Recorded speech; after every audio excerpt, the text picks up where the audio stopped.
Vivian Hart fixait les plans architecturaux étalés sur la table de sa cuisine. Chacun d'entre eux était un fantôme de son ancienne vie.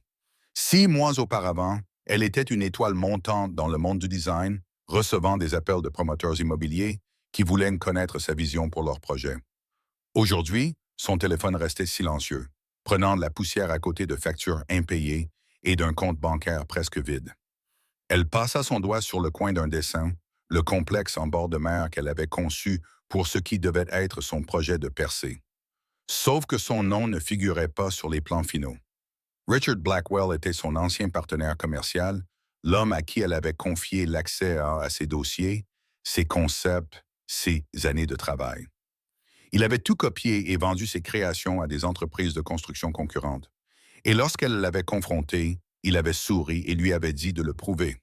Sans avocat, elle n'en avait pas les moyens.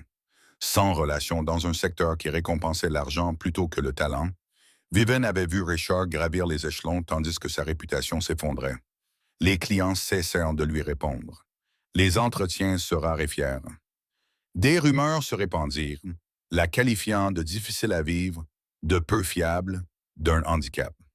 Ce soir, Richard Blackwell monterait sur scène lors du gala de charité d'hiver et recevrait le prix de l'entrepreneur de l'année. Il serrerait la main du maire, poserait pour les photographes et savourerait les applaudissements qui auraient dû lui revenir. Vive s'éloigna de la table et se dirigea vers son placard. Au fond, encore emballée dans son plastique de protection, se trouvait une robe qu'elle avait achetée le matin même avec les 300 derniers dollars de son compte épargne. Elle était en soie cramoisie, dos nu, avec un décolleté suffisamment plongeant pour faire sensation et une fente dangereusement haute sur la cuisse. Elle n'allait pas au gala pour mendier. Elle n'allait pas plaider sa cause ni à faire appel à la conscience inexistante de Richard. Elle allait entrer dans le regarder dans les yeux et lui rappeler exactement ce qu'il lui avait volé. Si elle devait sombrer, elle le ferait selon ses propres conditions, vêtue comme le feu lui-même. 1 heure plus tard, Vivien se tenait devant le miroir de sa salle de bain, appliquant d'une main sûre un rouge à lèvres rouges foncées. Son reflet était féroce, anguleux, beau d'une manière qui ressemblait à une armure. Elle releva ses cheveux châtains en un chignon, laissant quelques mèches libres pour encadrer son visage. Ses yeux verts brillaient de détermination. Le Plaza Hotel s'élevait comme un monument à l'excès, avec ses colonnes de marbre et ses lustres dorés. Vivien tendit son manteau au portier et entra dans la grande salle de bal. L'effet fut immédiat. Les conversations s'interrompirent. Les têtes se tournèrent à l'unisson, créant une vague d'attention qui se propagea depuis l'entrée. Dans une mer de smoking noir et de robes pastel, Vivienne était une touche de rouge vif. Elle marchait avec une grâce délibérée, ses talons claquant sur le marbre poli, le menton relevé. Elle pouvait sentir les regards suivre ses mouvements, entendre les chuchotements. Au centre de la pièce, près d'une table chargée de flûtes à champagne et de cristal, Richard Blackwell se tenait debout, riant d'une blague. Il portait un costume bleu marine sur mesure et affichait une expression de satisfaction suffisante. Lorsque son regard se posa sur Vivienne, le rire mourut dans sa gorge. Son visage pâlit, puis rougit d'un rouge lait. Vivienne prit une coupe de champagne à un serveur qui passait et but une gorgée sans jamais quitter Richard des yeux. Elle ne s'approcha pas de lui. Elle n'en avait pas besoin. Sa seule présence était une accusation. Richard s'excusa auprès de son groupe et traversa la pièce pour la rejoindre, la mâchoire serrée, luttant pour contenir sa colère. Il s'arrêta à quelques mètres d'elle, suffisamment près pour que sa voix ne soit pas entendue par les invités autour d'eux. « Qu'est-ce que tu fais ici ?» siffla-t-il. « Je participe à un événement caritatif, » répondit calmement Vivian. « Il est ouvert au public. J'ai acheté un billet. Tu n'étais pas invité. La moitié des personnes présentes dans cette salle non plus. Elles ont juste de meilleures cartes de crédit que moi. » Elle pencha la tête. « Félicitations pour ton prix, Richard. Entrepreneur de l'année. Ça doit être incroyable de s'attribuer le mérite du travail de quelqu'un d'autre. » Sa main jaillit et agrippa son bras, ses doigts s'enfonçant dans sa peau nue. « Tu dois partir maintenant avant de te ridiculiser davantage. »« Lâche-moi, » dit Vivien, la voix calme malgré ce racle la gorge, la montée d'adrénaline dans ses veines. « Tu fais une scène, » rétorqua Richard en l'attirant vers la sortie latérale. « Tout le monde nous regarde. Tu as l'air désespéré, Vivien. Pathétique. » Elle essaya de libérer son bras, mais il resserra son étreinte. Quelques invités à proximité jetèrent un regard gêné, mais personne n'intervint. C'était la règle des riches. Ne jamais s'impliquer dans les drames des autres. Vivien planta ses talons dans le sol, refusant d'être traîné dehors comme une enfant désobéissante. Je t'ai dit de me lâcher. Tu n'as rien à faire ici, grogna Richard, son souffle chaud contre son oreille. Tu n'as jamais rien eu à faire ici. Tu n'es qu'une inconnue qui a eu de la chance avec quelques croquis corrects. C'est moi qui t'ai rendue importante. Et tu devrais m'être reconnaissante de t'avoir donné l'opportunité de travailler avec moi. Avant que Vivienne n'ait le temps de répondre, la température dans la pièce sembla baisser de 10 degrés. Richard relâcha légèrement son emprise sur son bras, les yeux écarquillés, regardant par-dessus son épaule. Une ombre tomba sur eux deux. Vivienne tourna la tête et se retrouva face à face avec un homme imposant. Il mesurait au moins 1,85 m, avait les épaules larges et portait un smoking noir parfaitement taillé qui le rendait encore plus dangereux. Ses cheveux étaient foncés, presque noirs, coiffés avec une précision négligée. Ses yeux étaient d'un brun profond, presque ambrés à la lumière du lustre, et ils étaient rivés sur Richard avec une intensité qui aurait pu faire fondre l'acier. L'homme ne parla pas. Il n'en avait pas besoin. Sa seule présence imposait le silence. Richard lâcha le bras de Vivien comme s'il s'était brûlé et recula d'un pas. « Monsieur Salvatore, balbutia-t-il, je ne vous avais pas vu. Ce n'est qu'un malentendu. C'est une ancienne employée qui s'est un peu trop énervée. Je l'accompagnais simplement à la sortie. » L'homme, Salvatore, ignora complètement Richard. Son regard se posa sur Vivian, la balayant de la tête aux pieds. Ce n'était pas le regard lubrique qu'elle avait enduré de la part d'autres hommes ce soir-là. C'était un regard évaluateur, calculateur et étrangement possessif. Puis, sans un mot, il leva les bras et ôta son manteau. C'était un manteau coûteux, un Armani ou une autre marque tout aussi obscène, doublé de soie qui bruissait au moindre mouvement. D'un geste fluide, il le fit tournoyer et le jeta sur Vivien, le tissu épais engloutissant ses épaules, sa poitrine, recouvrant complètement la robe cramoisie. Vivien eut le souffle coupé, momentanément aveuglé par l'obscurité du manteau. Il sentait le cèdre, la pluie et quelque chose d'indéfinissable, de masculin. Avant qu'elle n'ait pu protester, Salvatore referma le col du manteau, l'enveloppant étroitement, et l'attira contre sa poitrine. Son bras était comme de l'acier autour de sa taille, là maintenant en place. Il se tourna vers Richard et lorsqu'il parla, sa voix était basse et rauque, un son qui fit vibrer tout le corps de Vivien.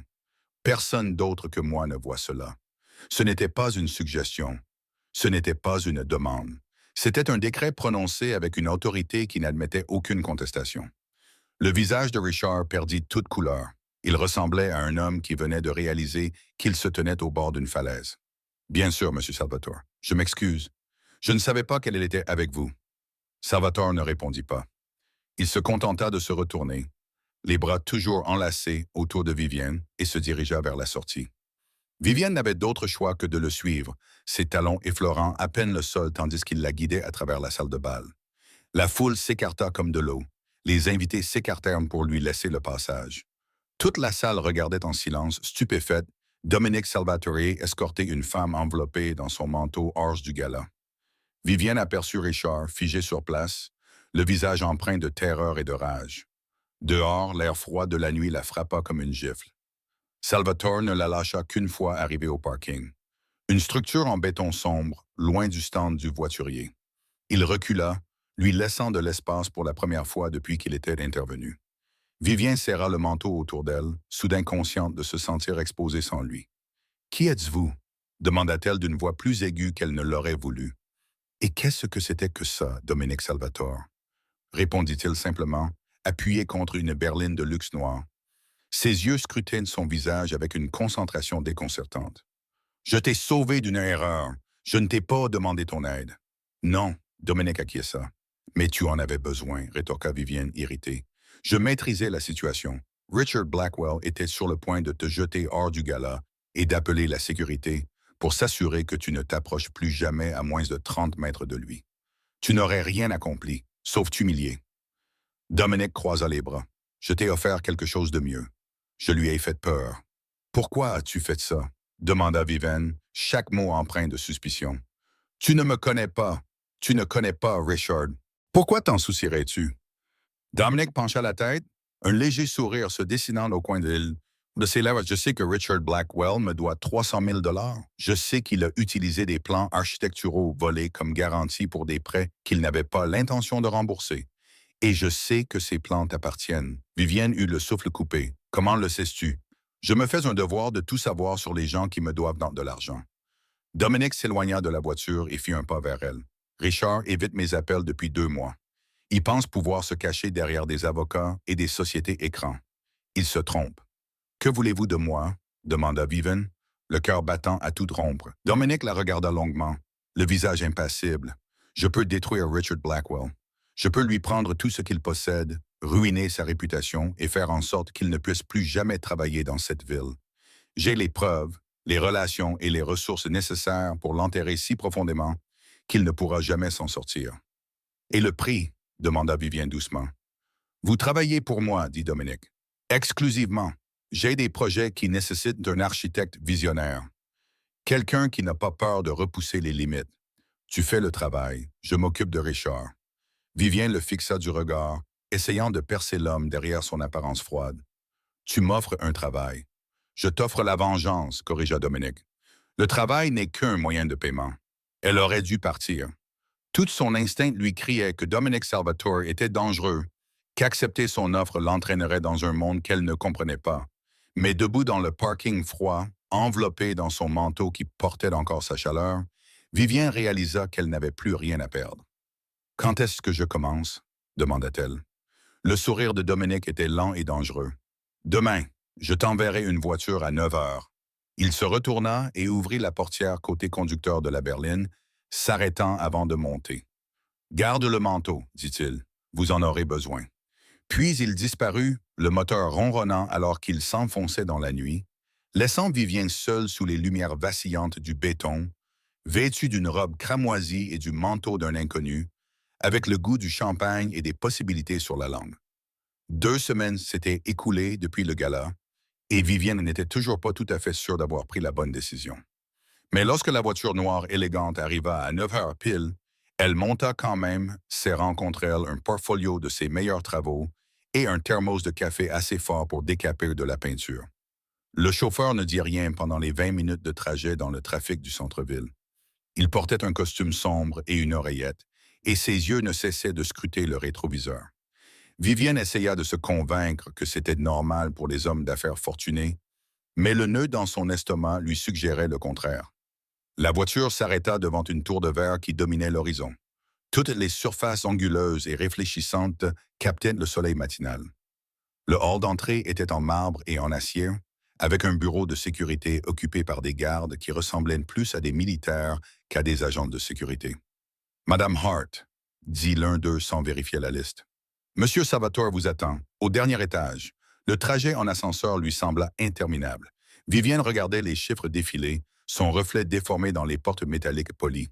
Elle s'était habillée de manière professionnelle aujourd'hui, avec un blazer anthracite, un chemisier crème et un pantalon noir. Ses cheveux étaient tirés en arrière en un chignon soigné. Elle avait l'air d'une personne qui avait sa place dans une tour d'affaires, même si elle se sentait comme une imposteur. Les portes s'ouvrirent directement sur un bureau penthouse qui occupait tout le dernier étage. Les baies vitrées offraient une vue panoramique sur la ville, donnant à Vivienne l'impression d'être au sommet du monde. Le mobilier était minimaliste et coûteux, avec des lignes épurées et du bois sombre. Dominic Salvatore se tenait debout près de la fenêtre, dos à elle, le téléphone collé à l'oreille. Il portait un pantalon gris anthracite et une chemise blanche dont les manches étaient retroussées jusqu'au coude, révélant des avant-bras musclés. Sa voix était basse, mesurée et teintée d'un ton menaçant. « Dites-lui qu'il a jusqu'à vendredi pour reconsidérer sa décision. Après cela, l'offre expirera, tout comme ma patience. » Il mit fin à l'appel sans attendre de réponse et se tourna vers elle. « Vivienne, vous êtes ponctuelle. J'apprécie cela. Vous me payez pour être ici, » répondit Vivienne en posant son portfolio sur le bureau. « La ponctualité me semble être la moindre des choses. » Un éclair d'amusement traversa son visage. « La plupart des gens sont intimidés par ce bureau. Vous avez l'air agacé. »« Je suis prudente, » corrigea Vivienne. « Vous m'avez fait une offre qui semble trop belle pour être vraie, ce qui signifie généralement qu'elle l'est. Donc, avant d'aller plus loin, je veux des détails. En quoi consiste exactement le travail pour vous? Et que retirez-vous réellement de cet arrangement? Dominique désigna un fauteuil en cuir. Asseyez-vous. Cela prendra quelques minutes. Vivien s'assit, croisant les mains sur ses genoux, tandis que Dominique contournait le bureau. Il ouvrit un tiroir et en sortit un épais dossier en papier craft, qu'il fit glisser sur la surface polie vers elle. Richard Blackwell a contracté des emprunts auprès de 3 sources différentes au cours de l'année dernière, commença Dominique. 2 provenaient de banques légitimes. Le troisième venait de moi. Il avait besoin de capitaux pour soumissionner sur un projet de développement immobilier en bord de mer. Celui que vous avez conçu, en fait, même s'il a omis de mentionner que les plans n'étaient pas les siens. Vive ouvrit le dossier. À l'intérieur se trouvaient des relevés bancaires, des documents de prêt et des copies de ses propres plans, avec la signature de Richard dans le coin où aurait dû figurer la sienne. Il vous doit 300 000 $, dit Viviane doucement, en parcourant les chiffres. Plus les intérêts. Il a effectué exactement 2 paiements en 8 mois. Les 2 montants minimum calculés pour gagner du temps plutôt que pour rembourser la dette. Dominique se cala dans son fauteuil. Richard pensait pouvoir utiliser ses plans volés pour obtenir plus d'argent auprès d'autres investisseurs, me rembourser et s'en tirer à bon compte. Au lieu de cela, le projet a échoué lorsque le principal entrepreneur a découvert que les plans étaient plagiés. Richard est maintenant criblé de dettes et n'a aucun moyen de les rembourser. Alors, vous voulez récupérer votre argent? Vivien dit, et vous voulez que je fasse quoi exactement? Témoigner qu'il a volé mon travail? J'ai besoin que vous conceviez de nouveaux projets qui aboutiront réellement. Dominique répondit, j'acquiers des propriétés, des hôtels, des immeubles commerciaux, des lotissements résidentiels.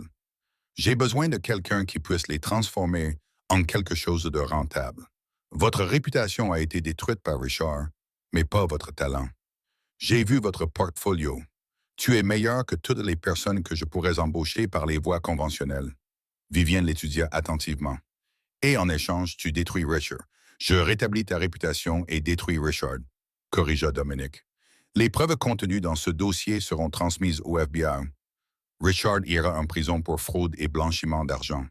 Ton nom sera blanchi dans toutes les publications importantes. Tu auras une seconde chance. C'était tout ce que Vivien avait souhaité pendant 6 mois. La justice, la réhabilitation, un avenir. Mais rien dans la vie n'était gratuit, surtout pas venant d'hommes comme Dominique Salvatore. Où est le piège? Demanda-t-elle. L'exclusivité, répondit Dominique. Tu travailles pour moi et uniquement pour moi pendant les 2 prochaines années. Tu vis dans un appartement que je te fournis dans un immeuble avec une sécurité en qui j'ai confiance.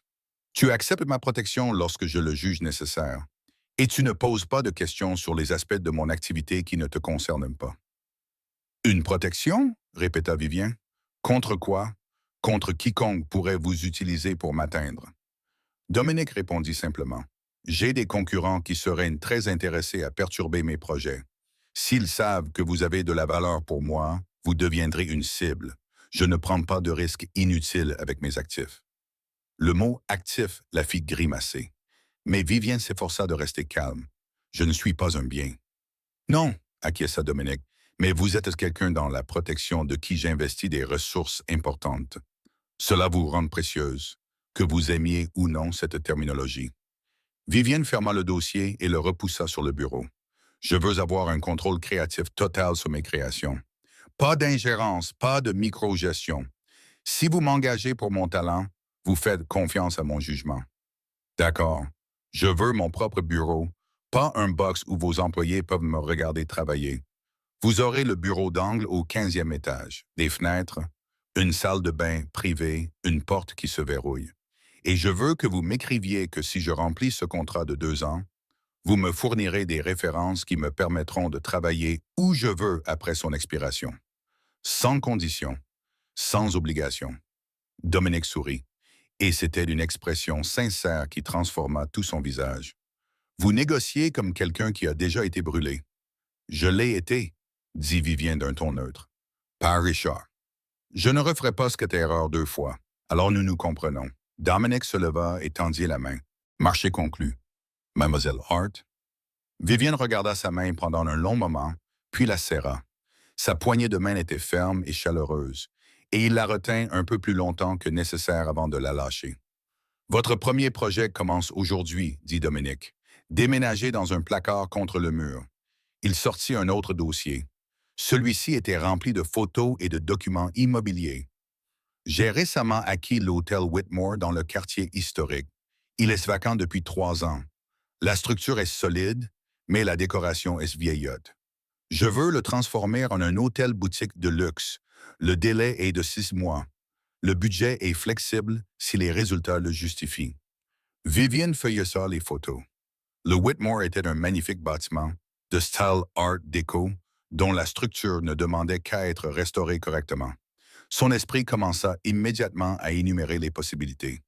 Je vais devoir visiter les lieux, dit-elle, prendre des mesures, évaluer l'infrastructure. Je m'en occuperai pour demain matin. Dominique regarda sa montre. Il y a quelqu'un que je voudrais vous présenter avant que Viviane ne puisse demander qui. La porte du bureau s'ouvrit brusquement sans prévenir. Une jeune femme entra, portant 2 tasses de café et vêtue d'une blouse sous une veste en cuir. Elle avait les mêmes cheveux foncés que Dominique, mais les siens tombaient en boucles lâches sur ses épaules, et ses yeux étaient d'un brun plus clair, presque ambrés à la lumière du soleil qui filtrait à travers les fenêtres. Dom, j'ai besoin de ta signature sur le formulaire de remboursement des frais de scolarité avant vendredi. Sinon, le bureau de Bersard va s'effondrer et je n'ai vraiment pas le temps de m'occuper de ces absurdités bureaucratiques alors que j'ai 3 examens la semaine prochaine. Elle s'arrêta net lorsqu'elle remarqua Viviane. « Oh, désolé. Je ne savais pas que tu avais un rendez-vous, Sophia, » dit Dominique, son attitude changeant du tout au tout. Le froid homme d'affaires avait disparu, remplacé par quelqu'un de plus doux. « Je t'avais dit d'appeler avant de monter. Je t'ai envoyé un SMS. » rétorqua Sophia en lui tendant une des tasses de café. « Ce n'est pas ma faute si tu ne regardes pas ton téléphone. » Elle se tourna vers Vivien et lui adressa un sourire radieux. « Bonjour, je suis Sophia Salvatore, la sœur de Dominique et une épine perpétuelle dans son côté surprotecteur. Tu dois être la célèbre architecte qui l'obsède depuis 2 semaines. »« Je ne suis pas obsédé, » dit Dominique d'un ton sec. « Tu l'as mentionné dans littéralement toutes les conversations que nous avons eues, » répondit Sophia, puis elle tendit la main à Vivien. « Ignore-le. Il fait semblant d'être intimidant, mais en réalité, c'est un grand sentimental. » Vivien lui serra la main, surprise par la chaleur de la poignée de main de Sophia. Vivien sourit. « Et je ne suis pas sûr que tendre soit le mot que j'utiliserais. »« Donne-lui du temps, » dit Sophia avec un clin d'œil complice. « Alors, c'est toi qui vas sauver le Whitmore? J'adorais cet hôtel quand j'étais enfant. Ma mère m'emmenait y prendre le thé dans le hall. » Sophia termine ses études de médecine, intervint Dominique, à l'université de l'autre côté de la ville, où elle devrait être en ce moment, au lieu de me déranger avec des formulaires que j'ai déjà signés et envoyés hier.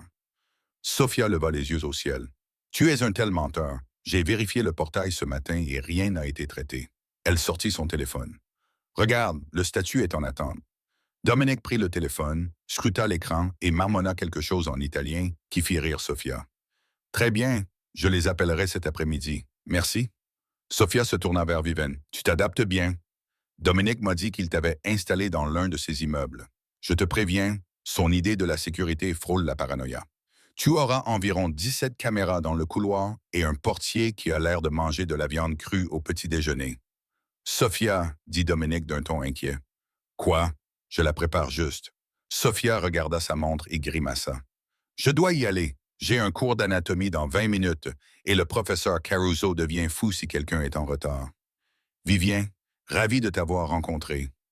On devrait prendre un café un de ces jours, quand mon frère ne sera pas là à nous surveiller comme une gargouille. »« J'aimerais bien, » dit Vivien, surprise de constater qu'elle le pensait vraiment. Sophia attrapa son sac et se dirigea vers la porte, mais la voix de Dominique l'arrêta. « Saf, tu ne prendras pas le métro. Il fait grand jour, Dom, ça ira. Marcus est en bas, il te conduira. » Sophia soupira dramatiquement, mais ne discuta pas. « D'accord. Mais dis-lui d'utiliser la voiture normale, pas le tank avec les vitres pare-balles. » C'est embarrassant d'arriver au campus dans ce truc. Elle partit dans un tourbillon d'énergie, la porte se refermant derrière elle. Le bureau semblait plus calme en son absence. « Elle est pleine d'entrain, » dit Vivien avec prudence. « Elle est imprudente, » répondit Dominique. Mais derrière son irritation se cachait de l'affection. Il retourna à la fenêtre et regarda la ville. C'est grâce à Sophia que je fais la moitié de ce que je fais. Elle avait 15 ans quand notre père est mort. Quelqu'un devait s'assurer qu'elle ait un avenir. Vivian perçut le poids de ses mots, les sacrifices tacites. Quel âge aviez-vous? 25 ans. Dominique serra les mâchoires, assez âgé pour reprendre l'entreprise familiale, assez jeune pour commettre des erreurs dont je paie encore le prix. Avant que Vivienne n'ait le temps de répondre, le téléphone de Dominique vibra. Il jeta un coup d'œil à l'écran et son expression s'assombrit. Excusez-moi un instant. Il se rendit dans la pièce voisine, mais sa voix traversa la porte entr'ouverte. Vivian saisit des bribes de la conversation. Combien d'hommes? Et ils prenaient des photos? Une pause. Vincent Russo. Bien sûr, c'est 25. Une autre pause. Plus longue cette fois. Doubler la sécurité sur le site. Je veux quelqu'un là-bas 24 heures sur 24, 7 jours sur 7, se racle la gorge et découvrir qui lui a donné l'emplacement. Lorsque Dominique revint, la douceur qui était apparue lorsqu'il parlait de Sophia avait disparu. Il avait l'air d'un homme se préparant à la guerre. « Y a-t-il un problème? » demanda Vivian. « Rien qui te concerne, » répondit Dominique. Mais son ton était sec. « Je te mets 2 hommes à disposition. Ils seront discrets, mais ils t'accompagneront chaque fois que tu quitteras l'appartement. » Des gardes du corps. Je croyais que tu avais dit que je serais en sécurité. Tu es en sécurité, dit Dominique, tant que je contrôle les variables. Considère cela comme une précaution. Vivienne se leva, envahie par la frustration. Tu as dit que tu ne prenais pas de risques inutiles. Cela semble plutôt nécessaire, ce qui signifie que tu ne me dis pas tout.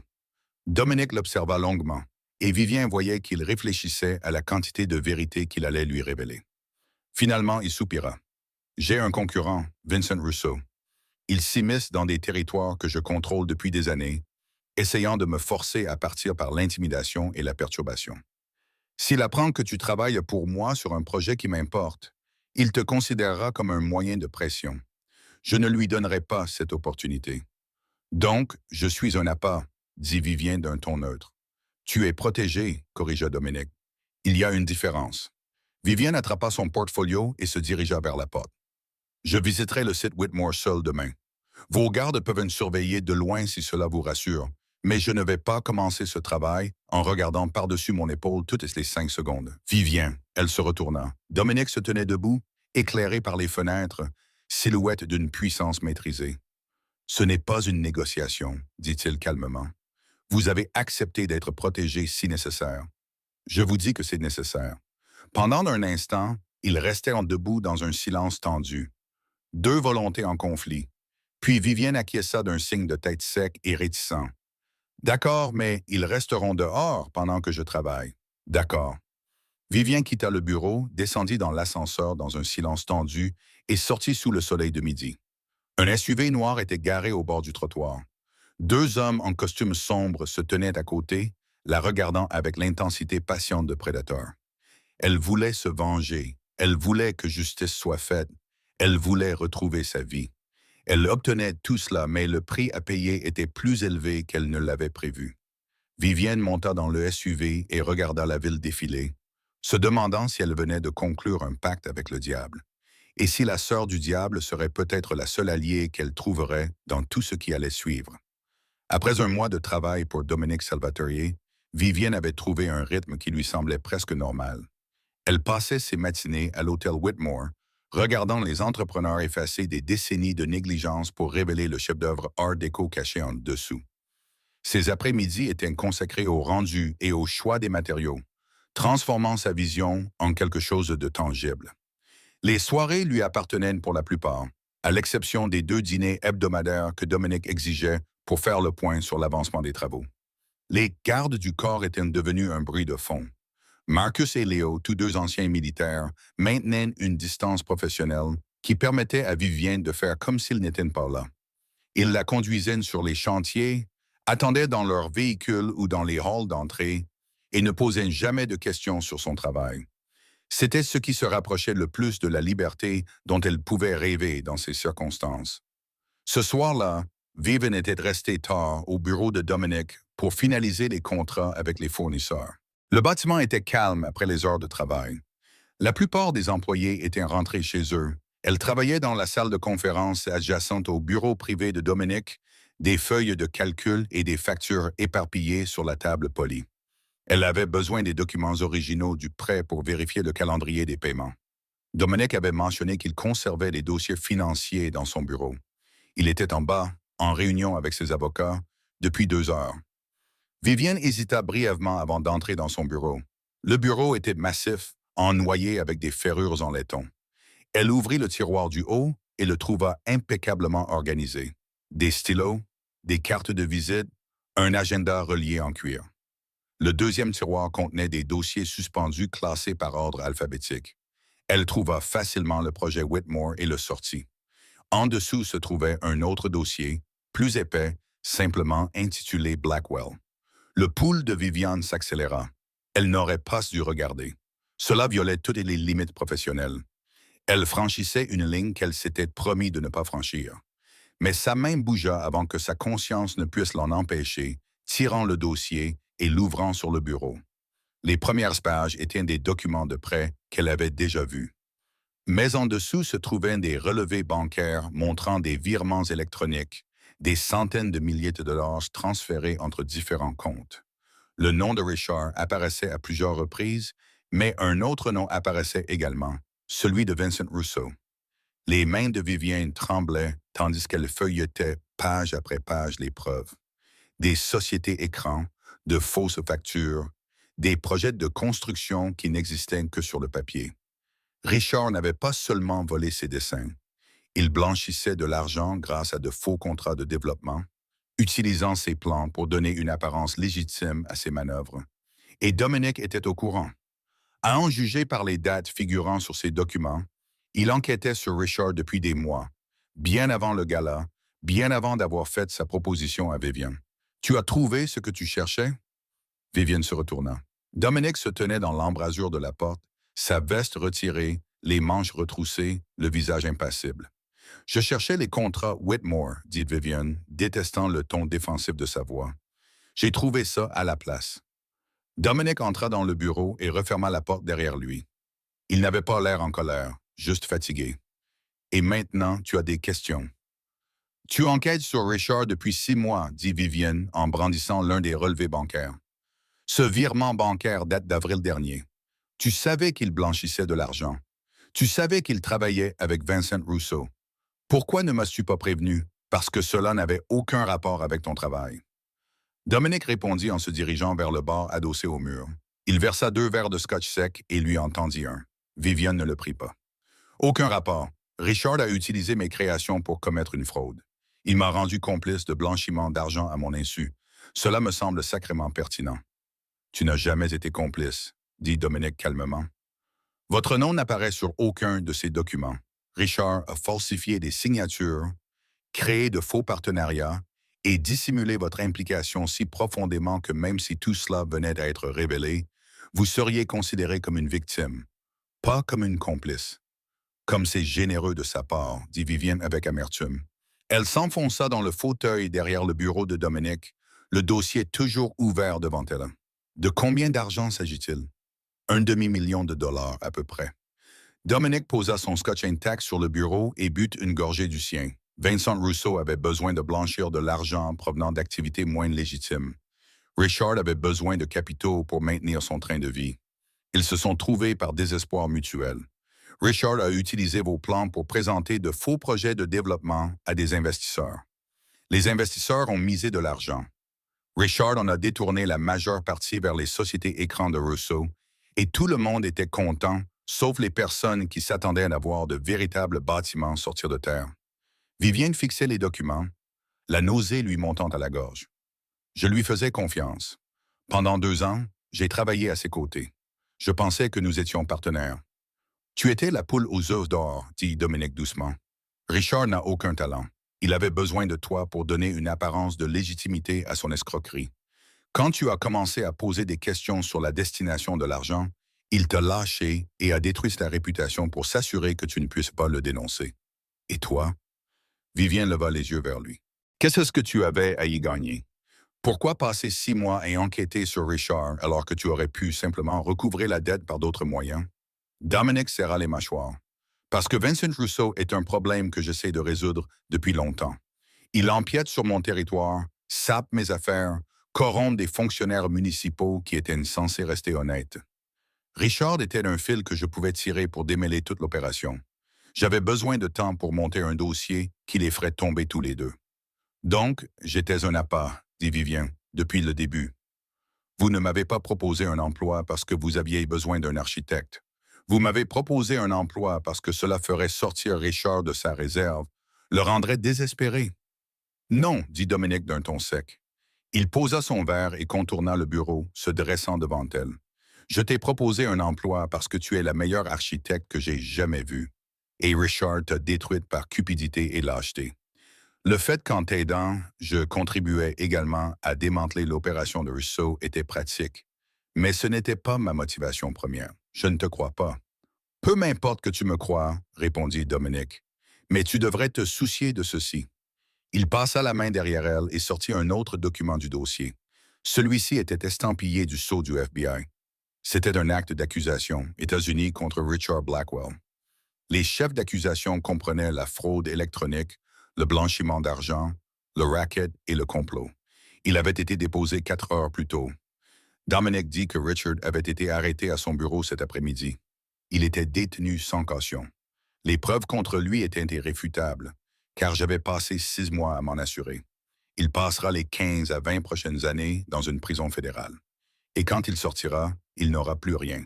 Plus de réputation, plus d'argent, plus d'avenir. Vivienne fixait l'acte d'accusation, les mains tremblantes. C'était ce qu'elle voulait. La justice, la vengeance, la réhabilitation. Alors pourquoi se sentait-elle si vide? L'affaire sera révélée demain matin, poursuivit Dominique. Tous les grands journaux de la ville la publieront. Votre nom sera mentionné comme l'une des victimes de Richard.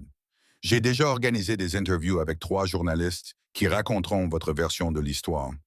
D'ici la fin de la semaine, toutes les entreprises qui vous ont mises sur liste noire vous appelleront pour s'excuser et vous proposer un emploi.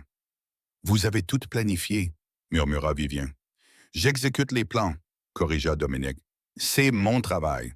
Vivienne se leva brusquement, la chaise raclant le sol. Elle se dirigea vers les fenêtres et appuya son front contre la vitre froide. La ville s'étendait en contrebas, des millions de lumières dans l'obscurité. Je devrais être reconnaissante, dit-elle. Tu m'as donné tout ce que je voulais. Mais je ne peux m'empêcher de penser que je ne suis qu'un pion sur ton échiquier, déplacé pour servir une stratégie que je ne comprends pas tout à fait. Dominique apparut à côté d'elle, son reflet fantomatique dans la vitre. Tu n'es pas un pion, Vivien. Tu es une personne qui méritait mieux que ce que Richard t'a donné. J'avais les moyens d'arranger les choses, alors je l'ai fait.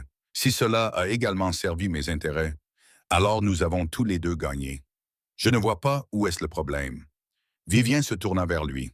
Ils se tenaient près l'un de l'autre, assez près pour qu'elle puisse voir les reflets dorés dans ses yeux bruns, sentir le parfum subtil de son eau de Cologne. Le problème, c'est que je ne sais pas qui tu es vraiment. Je ne sais pas si tu es l'homme qui protège sa sœur et offre une seconde chance, ou si tu es l'homme qui manipule les gens pour les mettre en place et appelle cela de l'aide. Je suis les deux, répondit simplement Dominique. Je n'ai jamais prétendu le contraire. Avant que Vivienne n'ait le temps de répondre, le téléphone de Dominique vibra. Il y jeta un coup d'œil et son expression changea, se durcissant pour devenir froide et dangereuse. « Je dois passer un coup de fil, dit-il, à Tinsitern. » Il retourna dans la salle de conférence, mais ne ferma pas complètement la porte. Vivien pouvait entendre sa voix sèche et contrôlée. Quand l'histoire a-t-elle été divulguée, j'avais spécifiquement dit demain matin. Une pause. Inacceptable. Quelqu'un a divulgué l'information plus tôt. Trouver qui? Une autre pause. Plus longue, je vois, et l'avocat de Richard invoque déjà une faute professionnelle de la part du procureur. Évidemment. Vivien s'approcha de la porte pour écouter. Je me fiche des aménagements dont il a besoin, dit Dominique froidement. Richard a fait ses choix. Il doit en assumer les conséquences. Ce qui m'importe, c'est de savoir si cela affecte le calendrier de l'enquête Rousseau. Elle l'entendit expirer bruyamment, sa frustration transparaissant même dans ce petit bruit. Très bien. Tenez-moi au courant et doublez la sécurité sur le site de Whitmore. Si l'information a été divulguée prématurément, Rousseau saura que je suis la source. Il ripostera. Lorsque Dominique revint dans le bureau, Vivian se tenait exactement là où il l'avait laissé. Richard a été arrêté, dit-elle. La nouvelle a déjà fuité. Elle était censée attendre demain matin, répondit Dominique. Quelqu'un au FBI a la langue bien pendue et fréquente un journaliste qui ne pouvait pas attendre pour avoir l'exclusivité. Cela ne change rien, sauf le timing. Vont-ils s'en prendre à moi? Demanda Viviane. Les avocats de Richard. Je veux dire, vont-ils essayer de m'impliquer pour améliorer leur dossier? Ils vont essayer, répondit Dominique. Ils n'y parviendront pas. J'ai des déclarations sous serment d'anciens employés confirmant que tu n'étais pas au courant des arrangements financiers. J'ai des emails prouvant que Richard t'a délibérément exclu des réunions avec les investisseurs. J'ai tout ce qu'il faut pour te disculper. Vivienne acquiesça lentement, digérant l'information. Tu as vraiment pensé à tout. Je n'avais pas le choix. Dominique se dirigea vers le chariot à boisson et se resservit un verre. Vincent Rousseau ne pardonne pas et n'oublie pas. Faire tomber Richard était une déclaration de guerre. Je devais m'assurer que tout était sous contrôle avant de passer à l'action. Et maintenant, demanda Vivien, que va-t-il se passer? Maintenant, nous allons fêter ça, répondit Dominique. Le projet Whitmore est en avance sur le calendrier. Richard est en prison. Vous êtes sur le point de retrouver votre réputation. Je dirais que c'est une victoire. Il attrapa sa veste sur le dossier de sa chaise et fit un geste en direction de l'ascenseur. Venez, je veux vous montrer quelque chose. Se racle la gorge. 20 minutes plus tard, il se trouvait sur le toit de l'hôtel Whitmore. La rénovation était loin d'être terminée, mais la structure du bâtiment regorgeait de potentiel. Des échafaudages s'accrochaient aux côtés et du matériel de construction était entreposé dans les coins, mais la vue sur la ville était à couper le souffle. Dominique avait prévu du champagne et des coupes qui étaient posées sur une table de fortune fabriquée à partir de contreplaqué et de tréteaux. C'était absurde et parfait. C'est ridicule, dit Viviane en acceptant le verre qu'il lui avait servi. Nous sommes sur un chantier en train de boire du champagne. Nous sommes sur ta vision, corrigea Dominique. Le Whitmore va devenir le joyau de ce quartier grâce à toi. Cela mérite d'être reconnu. Ils trinquèrent et Viviane prit une gorgée. Le champagne était cher, les bulles dansaient sur sa langue. Pour la première fois depuis des semaines, elle se permit de se détendre légèrement. Tu avais raison, admit-elle à propos de Richard. Je voulais le confronter moi-même, lui faire affronter ce qu'il avait fait. Mais c'est mieux ainsi. Il perd tout pendant que je suis sur un toit en train de boire du champagne. C'est une meilleure vengeance que tout ce que j'aurais pu lui dire. La vengeance est meilleure avec du champagne et une belle vue, dit Dominique, un léger sourire aux lèvres. La porte d'accès au toit s'ouvrit avec fracas et Sophia apparut, essoufflée et souriante. J'ai entendu la nouvelle. Richard Blackwell a enfin eu ce qu'il méritait. Vivian, tu dois être ravi. Je suis en train de digérer la nouvelle, dit Viviane, surprise par la sincérité de ses paroles. Je n'arrive pas encore à y croire. Donne-toi du temps, dit Sophia en acceptant le verre que Dominique lui tendait. Quand les articles paraîtront demain et que tout le monde réalisera que c'est toi qui es à l'origine de ces créations, tu vas recevoir des appels pendant des mois. Je suis fier de toi. De vous deux, en fait. Dom, tu n'as même pas menacé de casser les jambes de quelqu'un cette fois-ci. Le mois ne fait que commencer, répondit Dominique d'un ton sec. Sophia rit et leva son verre. À Vivian Hart, architecte extraordinaire et survivante de l'espionnage industriel, que tes bâtiments restent debout et que tes ennemis s'effondrent. Ils burent à cela et pendant quelques minutes, tout sembla facile. Sophia parla de ses examens et d'un professeur qui avait accidentellement mis le feu à ses notes pendant un cours. Vivien se surprit à rire, la tension du mois dernier s'estompant peu à peu. Puis le téléphone de Sophia vibra. Elle le consulta et grimaça. « Je dois y aller. » Elle s'éclaircit la gorge. « Groupe d'études dans 30 minutes. Et si je suis en retard, Jeremy va piquer une crise. Il est brillant, mais profondément névrosé. » Elle serra rapidement Vivien dans ses bras, murmura quelque chose à Dominique, qui le fit froncer les sourcils, puis disparut par la porte du toit. La soirée s'était rafraîchie, une brise soufflait sur le toit. Vivien frissonna légèrement et, sans un mot, Dominique ôta sa veste et la posa sur ses épaules. Ce geste était doux, attentionné, si différent de la manière possessive dont il avait jeté son manteau sur elle lors du gala. « Merci, dit Vivien doucement. De rien. » Ils restèrent debout dans un silence confortable, contemplant la ville. Vivien serra la veste contre elle, respirant le parfum du cèdre et quelque chose d'unique à Dominique. Puis son téléphone sonna, brisant le moment. Dominique répondit sèchement. Quoi? Vivien vit son expression s'assombrir, sa mâchoire se crisper tandis qu'il écoutait son interlocuteur. Comment a-t-il eu ce numéro? Demanda Dominique. Non, ne répondez pas. Qu'a-t-il dit exactement? Une longue pause. La main libre de Dominique se crispa en un point. Dites-lui que je ne suis pas intéressé par des négociations. Le projet Whitmore se poursuit comme prévu. S'il a un problème avec ça, il peut en discuter avec mes avocats. Il raccrocha et resta immobile, les yeux fixés sur son téléphone. Qu'y a-t-il? Demanda Vivien, même si elle savait déjà que la réponse serait mauvaise. Vincent Rousseau, dit Dominique à voix basse. Il vient de me demander officiellement de lui céder le projet Whitmore et 2 autres propriétés. Sinon, il y aura des conséquences. Il sait que je suis derrière l'arrestation de Richard. Il se venge. Vivienne sentit son sang se glacer. Quel genre de conséquences? Dominique la regarda et, pour la première fois depuis qu'elle le connaissait, elle vit dans ses yeux quelque chose qui ressemblait à de l'inquiétude. Le genre que je ne peux ignorer. Rousseau ne fait pas de menaces en l'air. S'il dit qu'il y aura des conséquences, c'est qu'il le pense vraiment. Vivien réalisa, avec une clarté écœurante, que sa relation avec Dominique avait fait d'elle une cible. Elle n'était plus seulement une employée. Elle était un moyen de pression, une vulnérabilité que Rousseau pouvait exploiter. « Je suis en danger, dit-elle. Ce n'est pas une question. Tu es protégé, répondit Dominique. Mais même à ses oreilles, ces mots sonnaient creux. Je ne laisserai rien t'arriver. Viviane acquiesça. Mais le champagne avait soudainement un goût de cendre dans sa bouche. Elle avait voulu que justice soit faite, et elle l'avait obtenue. Mais le prix à payer était plus élevé qu'elle ne l'avait imaginé, et la facture allait bientôt arriver. 6 semaines s'étaient écoulées depuis que l'arrestation de Richard avait fait la une des journaux, et la vie de Viviane avait changé d'une manière qu'elle essayait encore d'assimiler. Les demandes d'interview inondaient sa boîte mail.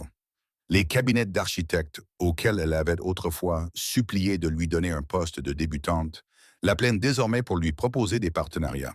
Son nom apparaissait dans les publications spécialisées, accompagné de qualificatifs tels que visionnaire et étoile montante. L'hôtel Whitmore était à 3 mois de son achèvement, et chaque détail correspondait exactement à ce qu'elle avait imaginé. Elle aurait dû se sentir victorieuse.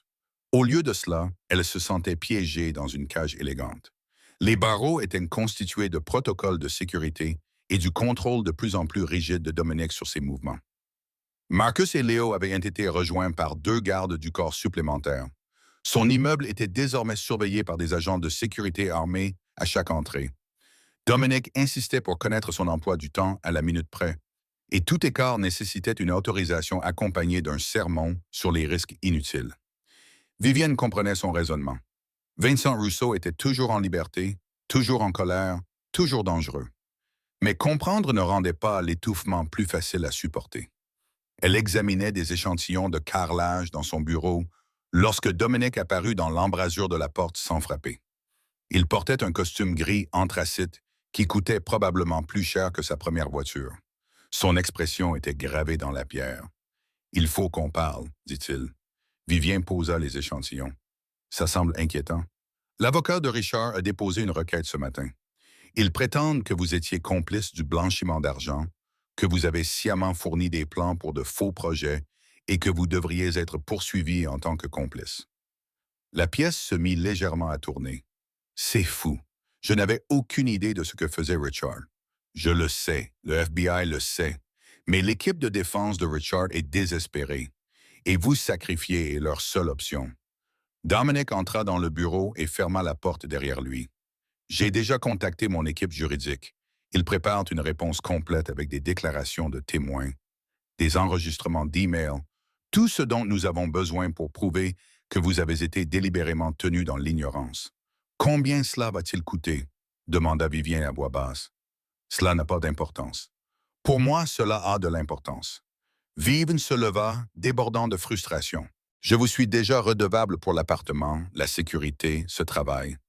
Maintenant, j'ai besoin d'avocat parce que l'homme que vous avez arrêté m'utilise comme bouc émissaire. Quand est-ce que ça s'arrêtera? Dominique, Quand pourrais-je simplement vivre ma vie sans avoir à regarder derrière moi? Quand Vincent Rousseau ne sera plus une menace, répondit Dominique d'un ton calme. Ce qui pourrait prendre des mois, voire plus. Alors je suis censé faire quoi? Me cacher pour toujours.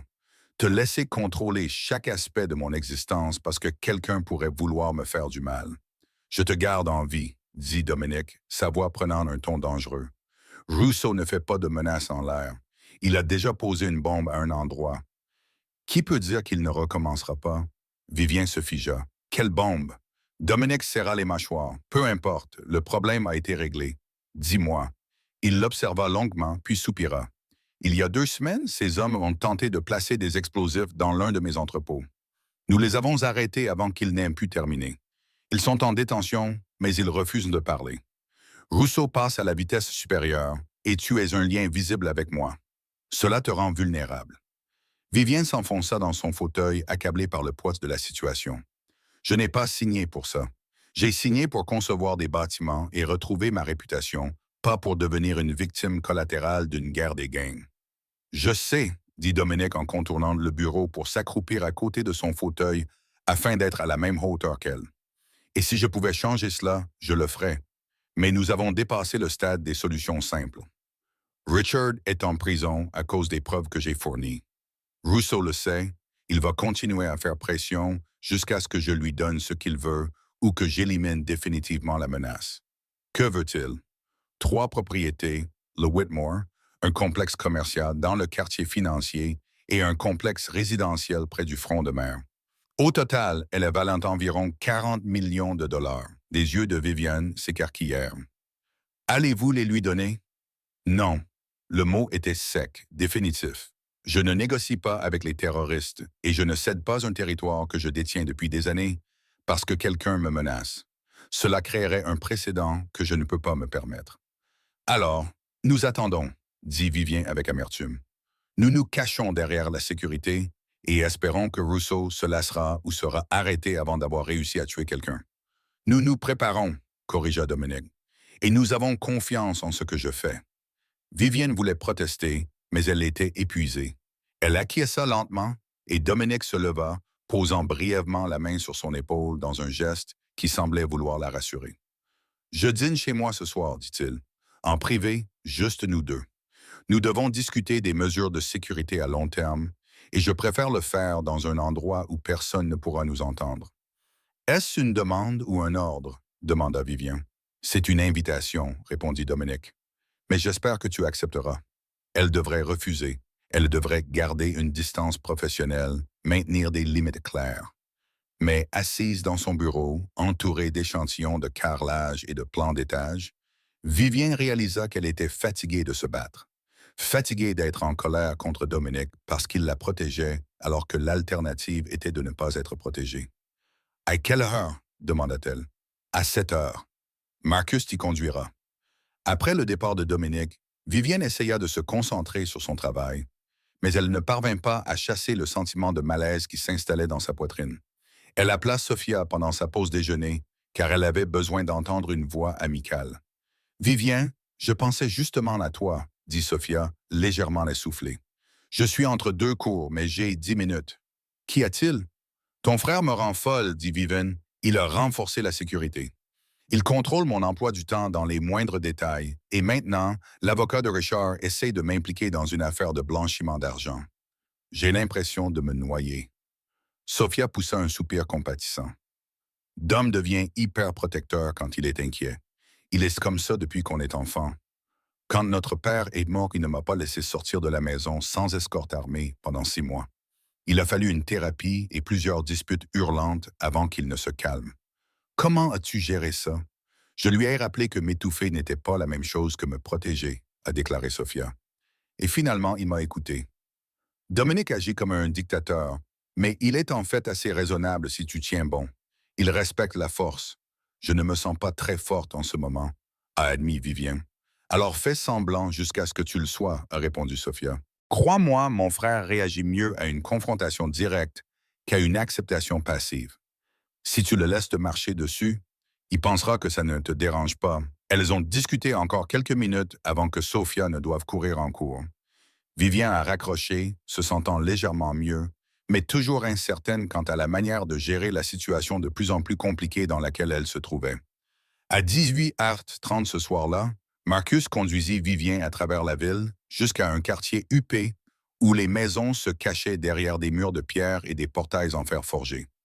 La résidence de Dominique était une structure moderne en verre et en acier, aux lignes épurées et aux angles vifs. Elle ressemblait davantage à une installation artistique qu'à une maison. Dominique ouvrit lui-même la porte, bitumen. Vêtu d'un pantalon sombre et d'une chemise blanche boutonnée aux manches retroussées, Vivienne ne l'avait jamais vu aussi détendu. « Vous avez trouvé sans problème, dit-il en s'écartant pour la laisser entrer. Marcus pourrait probablement s'y repérer les yeux bandés à ce stade, répondit Vivien. L'intérieur était minimaliste et luxueux. Les meubles semblaient inconfortables, mais coûtaient probablement une fortune. Les baies vitrées offraient une vue sur un jardin méticuleusement aménagé et éclairé par un éclairage subtil. Dominique la conduisit dans une salle à manger où une table était dressée pour deux. Des verres à vin, des serviettes en lin et des plats qui semblaient provenir d'un restaurant 5 étoiles. « Tu as cuisiné ?» demanda Vivien, surprise. « Je l'ai fait livrer, ami Dominique, mais je l'ai réchauffé moi-même, donc ça compte quand même. » Malgré elle, Vivien sourit. « Je t'accorde une partie du mérite. » Ils s'assirent et Dominique versa du vin, un rouge au goût velouté qui coûtait probablement plus cher que son loyer mensuel. Le repas était excellent, une sorte de poisson en croûte d'herbe accompagné de légumes rôtis. Ils mangèrent dans un silence confortable pendant quelques minutes avant que Dominique ne prenne finalement la parole. « Je te dois une explication, dit-il à propos de la raison pour laquelle je suis si rigide en matière de sécurité. Ce n'est pas parce que je te crois incapable. C'est parce que j'ai vu ce que Vincent Rousseau fait aux personnes qu'il considère comme ses ennemis. Dis-moi, dit Vivien. Dominique posa sa fourchette, l'air distant. Quand j'avais 25 ans, mon père a été assassiné. On a fait croire à un cambriolage, mais tout le monde savait qu'il s'agissait d'une exécution. Il essayait de transformer l'entreprise familiale en une société légitime, ce qui impliquait de couper les ponts avec des gens comme Rousseau qui préféraient les anciennes méthodes. Ils l'ont tué pour envoyer un message à tous ceux qui pourraient avoir des idées similaires. Vivien retint son souffle. « Je suis désolé. J'ai tout hérité, » continua Dominique. Les entreprises, les propriétés, les ennemis. Sophia avait 15 ans. Elle venait de perdre notre père. Et soudain, elle s'est retrouvée avec un frère à peine adulte, essayant de maintenir un empire qui s'effondrait. J'ai commis beaucoup d'erreurs au cours de ces premières années. J'ai fait confiance aux mauvaises personnes. J'ai fait preuve de clémence alors que j'aurais dû faire preuve de force. Sophia a failli payer le prix de mon incompétence. « Que s'est-il passé ?» demanda Vivien doucement. « Quelqu'un a essayé de la kidnapper, » dit Dominique d'une voix neutre, « pour l'utiliser comme moyen de pression contre moi. Ils l'ont enlevée devant son école. Elle est restée dans leur voiture pendant environ 20 minutes avant que mon équipe de sécurité ne les intercepte. Ces 20 minutes m'ont appris que je ne pouvais pas me permettre d'être faible. Je ne pouvais pas prendre de risques avec les personnes qui m'étaient chères. » Vivien tendit le bras par-dessus la table et posa sa main sur la sienne. « Sophia va bien maintenant. »« Tu l'as protégée par accident, » dit Dominique. « Si mon chef de la sécurité n'avait pas été assez paranoïaque pour avoir des plantes de secours pour les plantes de secours, elle aurait disparu. J'ai tiré une leçon de cela. J'ai appris que l'espoir n'est pas une stratégie. Qu'aimer quelqu'un signifie être prêt à faire tout ce qu'il faut pour le protéger. » Il retourna sa main et entrelaça ses doigts avec les siens. Le contact était électrique, intime d'une manière qui dépassait le physique. « Tu n'es pas Sophia, » dit Dominique. « Tu es une adulte capable de prendre tes propres décisions. Mais tu es aussi quelqu'un qui compte pour moi, ce qui signifie que je serai paranoïaque et surprotecteur. Oh, l'alternative est inimaginable. »« Je compte pour toi, » répéta Viviane, testant ses mots. Oui, il n'y avait aucune hésitation, aucune réserve, juste une simple vérité. Le cœur de Viviane battait à tout rompre dans sa poitrine. Elle se répétait depuis des semaines que ce n'était qu'une question d'affaires, que l'attirance qu'elle ressentait n'était qu'un effet secondaire de la proximité et de l'adrénaline. Mais assise en face de Dominique dans sa forteresse, leurs mains entrelacées sur la table, elle ne pouvait plus se mentir. « Je ne sais pas comment faire, » admit-elle. « Je ne sais pas comment être avec quelqu'un dont la vie est si compliquée, dont les ennemis posent des bombes et portent de fausses accusations. Je suis architecte, Dominique. Je conçois des bâtiments. Je ne gère pas les guerres de gang. Tu n'as rien à gérer, dit Dominique. Tu dois juste me faire confiance pour assurer ta sécurité pendant que tu vis ta vie. Avant que Vivian n'ait pu répondre, son téléphone vibra dans son sac à main. Elle l'ignora, mais il vibra encore et encore. Persistant. Désolé, marmonna-t-elle en le sortant. L'écran affichait 6 appels manqués de Marcus et un SMS qui lui glaça le sang. Ne démarre pas ta voiture, je répète. Ne démarre pas ta voiture. Les démineurs sont en route. Les mains de Vivian se mirent à trembler. Dominique fut à ses côtés en un instant, lui prit le téléphone des mains tremblantes et lut le message. Son visage devint absolument impassible, d'un calme terrifiant qui était en quelque sorte pire que la colère. Il passa un coup de fil. Sa voix était sèche et maîtrisée. Rapport de situation immédiat. Une pause. À quel point était-il proche de l'explosion? Je vois des victimes. Bien. Je veux que toutes les caméras dans un rayon de 3 pâtés de maison soient visionnées. Je veux savoir qui l'a posé, quand ils l'ont posé et où ils se trouvent en ce moment. Et je veux que l'on confirme la position de Vincent Rousseau dans l'heure. Il raccrocha et s'agenouilla devant Vivian, posant ses mains sur ses genoux pour la rassurer. L'engin a été découvert lors d'une inspection de sécurité de routine de votre voiture. Il n'avait pas encore été armé. Tu n'as jamais été en danger, car mes hommes l'ont trouvé avant.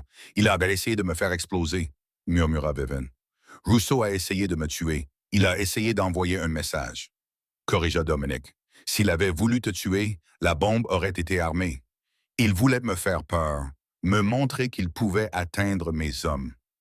Vivian sentit quelque chose se briser en elle.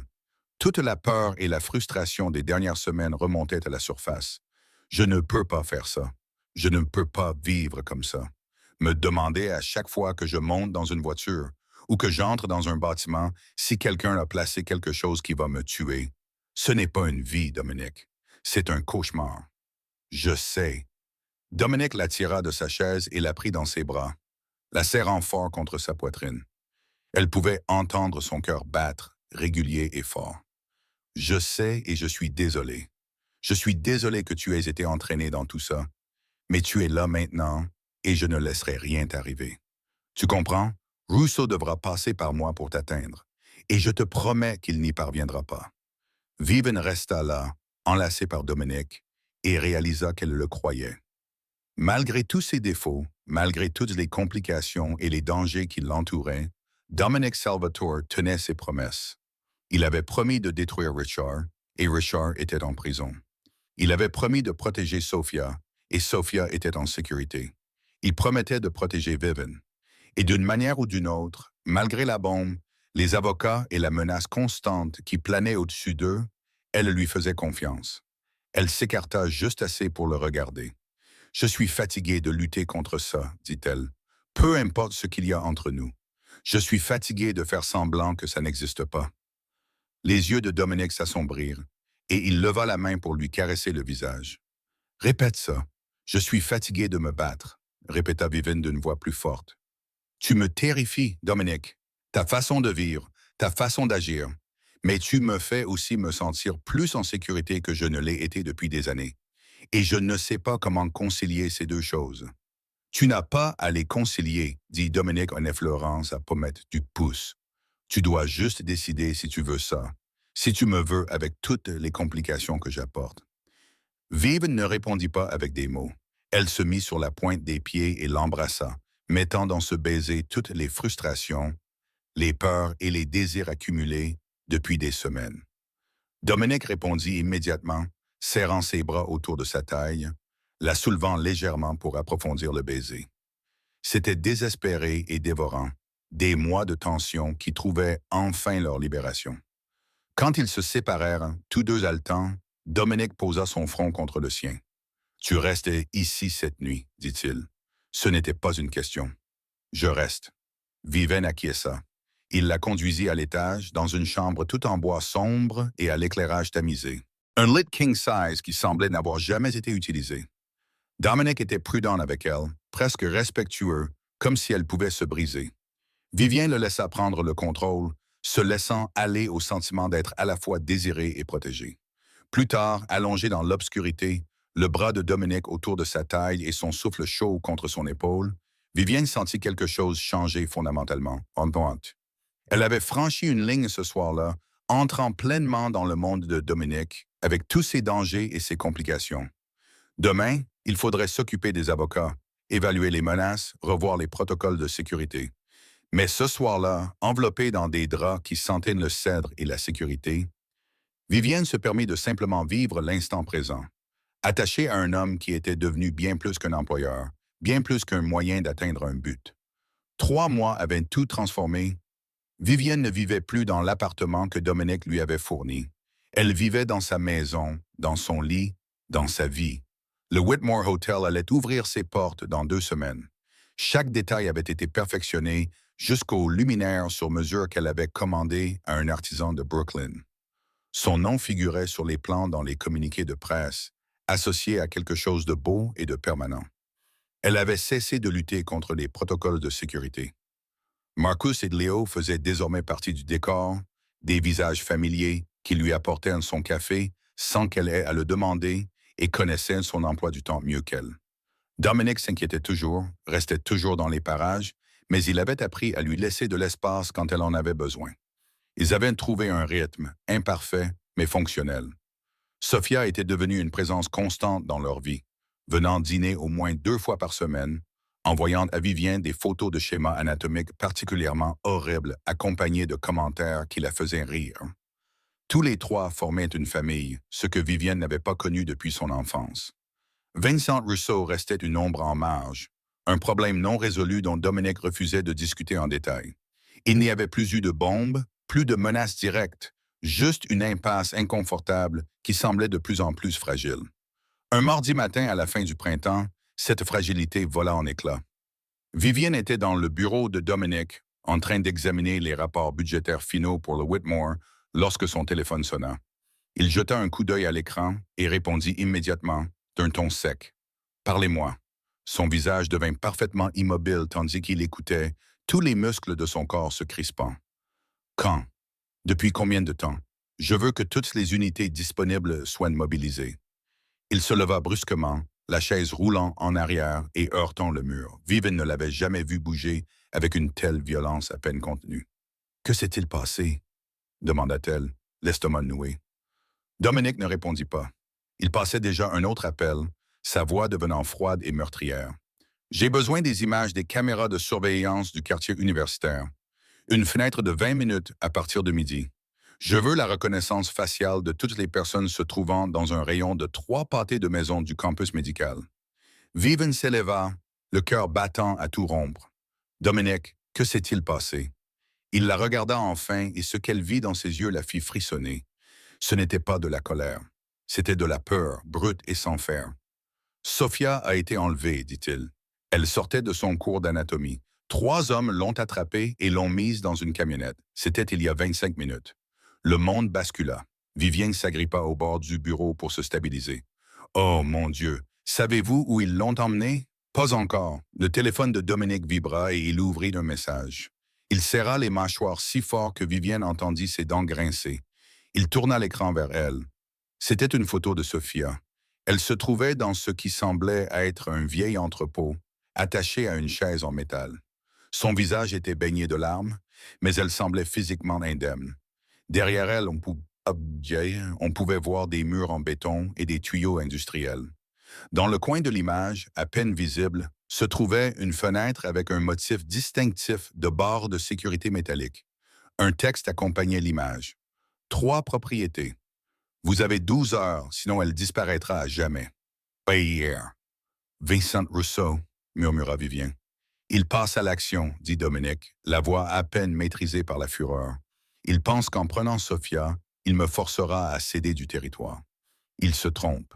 Vivienne fixa la photo. Son esprit d'architecte cataloguait automatiquement les détails. Les murs en béton avaient une texture spécifique, coulée plutôt que maçonnée. Les tuyaux au-dessus étaient de qualité industrielle, probablement des conduites de vapeur ou d'eau. Les barreaux des fenêtres avaient un motif en croix diagonale, courant dans les entrepôts construits dans les années 70 et 80. « Attendez, » dit-elle en prenant le téléphone des mains de Dominique et en zoomant sur l'arrière-plan. « Je connais ce type de construction, la composition des murs, la conception des fenêtres. C'est un ancien bâtiment industriel, probablement dans le quartier du port ou près des voies ferrées. Dominique la regarda d'un air sévère. Pouvez-vous affiner davantage vos recherches? Vivian étudia l'image, l'esprit en ébullition. La hauteur du plafond suggère qu'il ne s'agit pas d'un entrepôt standard. Il est trop haut, peut-être 4,5 mètres. Et ces tuyaux, ils sont mal orientés pour une installation d'expédition classique. Il s'agit probablement d'une usine de fabrication ou d'une installation de transformation qui a été abandonnée. Dur. Elle sortit son ordinateur portable et ouvrit un logiciel de cartographie passant à la vue satellite des quartiers industriels.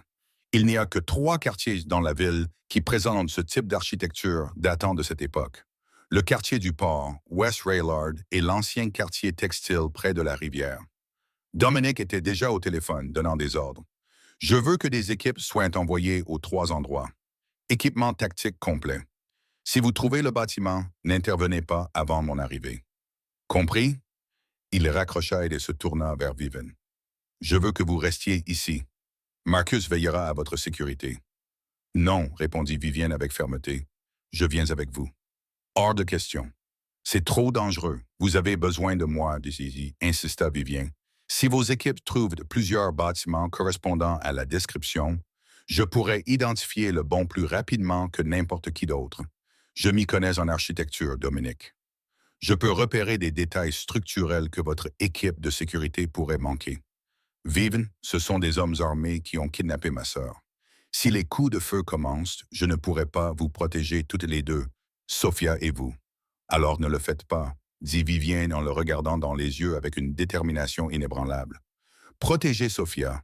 Je resterai dans le véhicule, hors de la ligne de tir. Mais vous avez besoin de tous les avantages possibles, et je vous en offre un. Ne laissez pas votre peur pour moi coûter à Sophia le temps que nous n'avons pas. Dominique la fixa du regard. Le conflit se lisait clairement sur son visage. Puis il prit une décision. Vous resterez dans le véhicule blindé à tout moment. Tu ne le quitteras pour aucune raison, sauf si je viens te chercher personnellement. Compris? Compris. 20 minutes plus tard, il faisait une partie d'un convoi de 3 SUV noirs se dirigeant vers le quartier du port. L'équipe de sécurité de Dominique occupait les autres véhicules, armés et vêtus d'équipements tactiques qui leur donnaient l'apparence d'une armée privée.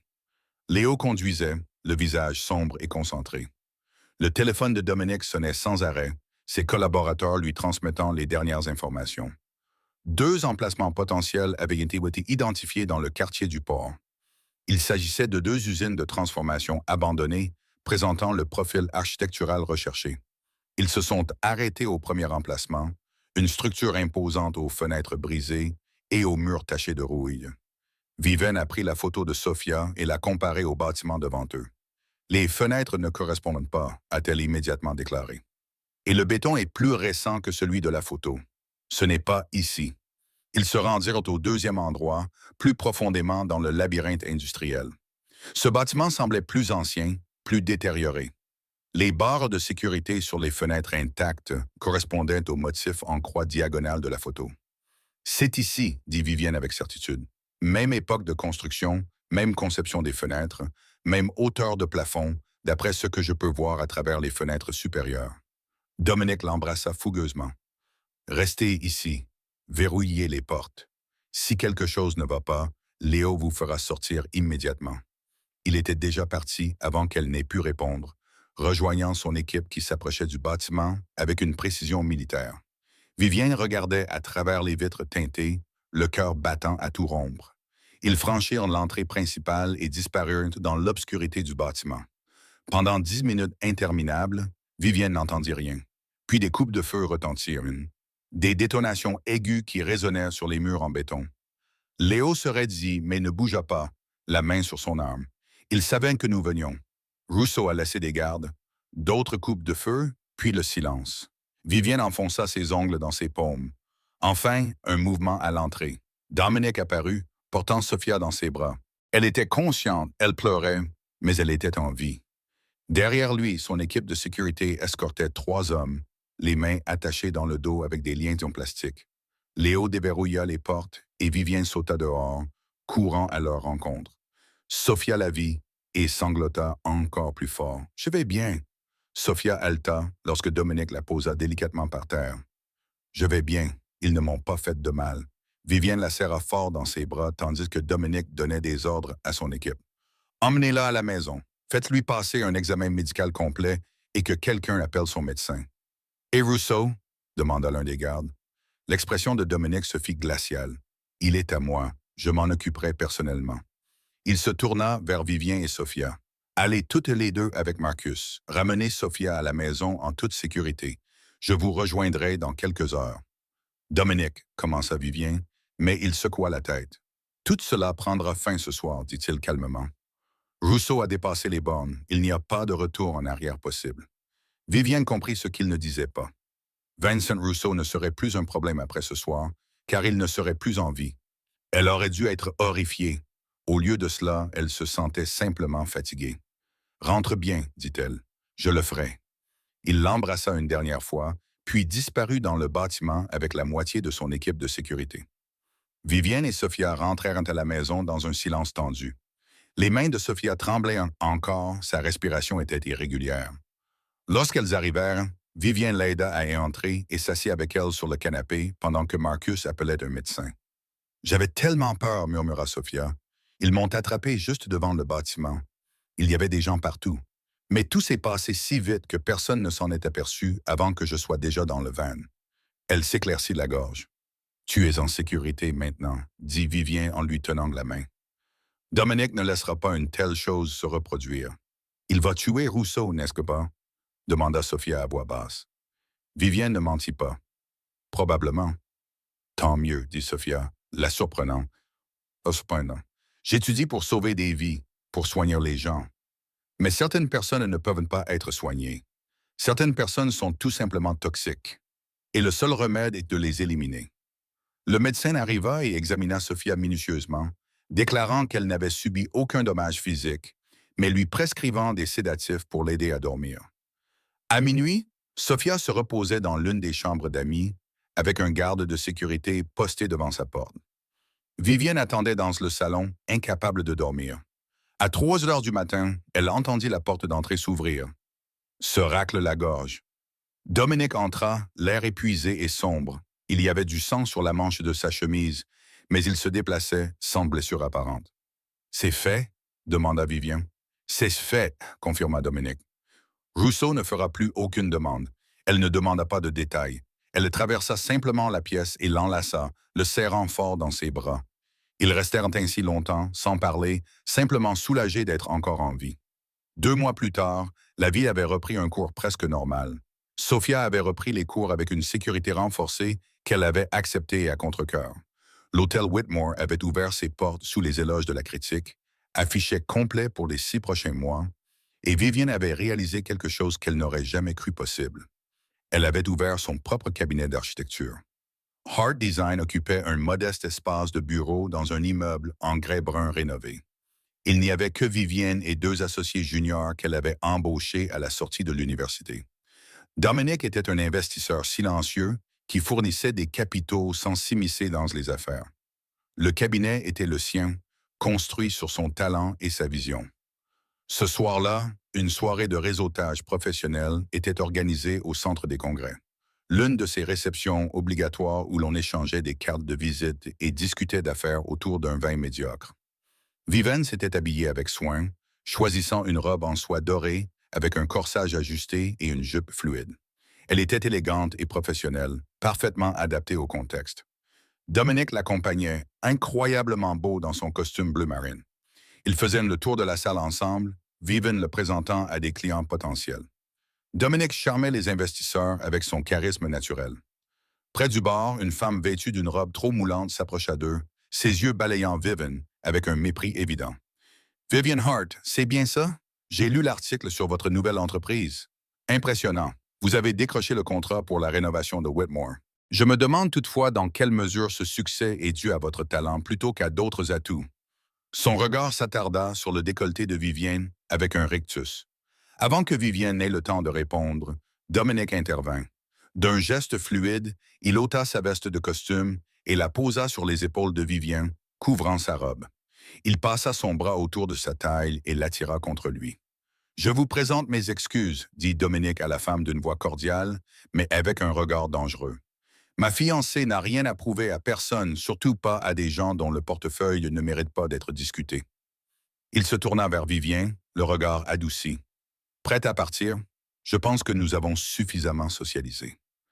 Vivien sourit et glissa ses bras dans les manches de la veste.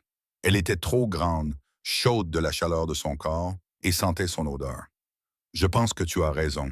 Ils laissèrent la femme sans voix près du bar. Dehors, sous les lampadaires, Vivian rit. Fiancé? Demanda-t-elle. Dominique sortit une petite boîte en velours de sa poche et l'ouvrit. À l'intérieur se trouvait une bague, un diamant taille émeraude serti dans du platine. J'avais prévu une demande en mariage plus romantique, mais cela semblait être le moment approprié. Épouse-moi, Vivien. Construis ta vie avec moi. Construis notre avenir ensemble. Vivien regarda la bague, l'homme qui la tenait, la vie pour laquelle ils s'étaient battus et qu'ils avaient gagnée à force de courage, de détermination et malgré les épreuves. 6 mois plus tôt, elle était arrivée au gala vêtue de rouge et de rage. Ce soir, elle se tenait là, enveloppée dans de la soie dorée et la veste de Dominique, à qui on offrait tout ce dont elle n'avait jamais osé rêver. Oui, dit-elle. Absolument, oui. Dominique glissa la bague à son doigt et l'embrassa là, sur le trottoir, sous les yeux des passants et des voitures qui circulaient. Lorsqu'ils se séparèrent, Vivienne sentit quelque chose s'installer au plus profond de sa poitrine. Ce n'était pas le poids étouffant de la captivité, mais la certitude rassurante d'appartenir à quelqu'un. Elle était venue voir Dominique Salvatore pour se venger et avait trouvé quelque chose d'infiniment plus précieux. Elle avait trouvé la sécurité sans capitulation, la protection sans emprisonnement, et l'amour qui ne lui demandait pas d'être autre chose que ce qu'elle était. Ils rentrèrent ensemble à la maison, la main de Vivien dans la sienne, la bague captant la lumière des lampadaires. Sophia les attendait à leur arrivée, déjà informée par les gardes qui avaient assisté à l'événement. Elle poussa un cri et les serra tous les deux dans ses bras, exigeant de voir le baptême, la bague et planifiant immédiatement un dîner de célébration. Plus tard, seul dans la chambre qu'ils partageaient, Dominique retira délicatement la veste des épaules de Vivien et la suspendit à côté de sa robe dorée dans le placard. 2 vêtements provenant de 2 moments différents, le début et la suite de leur histoire. « Je t'aime, dit Vivienne en le regardant dans le miroir. « Je sais, répondit Dominique en l'enlaçant par derrière. Tu n'aurais pas accepté d'épouser quelqu'un que tu n'aimais pas. Tu es trop intelligente pour ça. Arrogant, le taquina Vivien. Précis, corrigea Dominique. Elle se retourna dans ses bras et l'embrassa, scellant la promesse qu'ils s'étaient faite sous les lampadaires et devant les témoins. Demain, il y aurait des plans architecturaux à examiner, des briefings de sécurité à supporter et des détails de mariage à négocier.